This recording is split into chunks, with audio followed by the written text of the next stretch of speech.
ചക്ക മാഹാത്മ്യം പറഞ്ഞാൽ തീരില്ല. വീട്ടിൽ എത്ര ചക്കയുണ്ടെങ്കിലും അമ്മയും വല്യമ്മയും ഒന്നും ചക്കക്കുരുവിന്റെ പാട പോലും കളയാറില്ല. അതും പോഷക സമ്പന്നമായതുകൊണ്ടാവില്ലേ?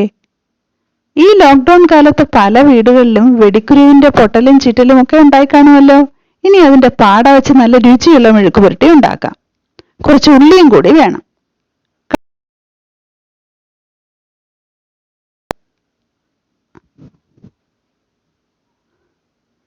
കടുക് പൊട്ടിച്ച് ഇത് ചട്ടിയിലിട്ട് ഉപ്പുനീരും ഒഴിച്ചിളക്കി അടച്ചു വെക്കണം. ഇടയ്ക്ക് ഇളക്കി കൊടുക്കണം.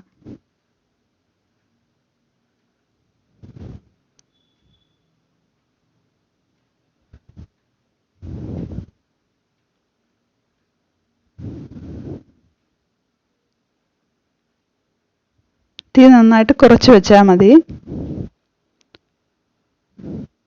ഇടയ്ക്ക് ഇളക്കി കൊടുക്കണം.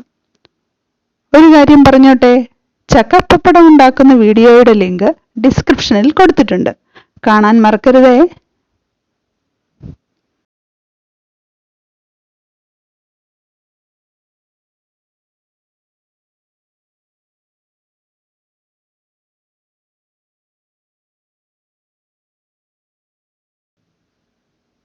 ഇനി ഉള്ളി മൂത്തു വരുന്ന പരുവമാവുമ്പോൾ ഇതിൽ കുറച്ച് കുരുമുളക് പൊടിയുമിട്ട് ഇളക്കിയെടുത്താൽ പാട മെഴുക്ക് പുരട്ടി തയ്യാർ.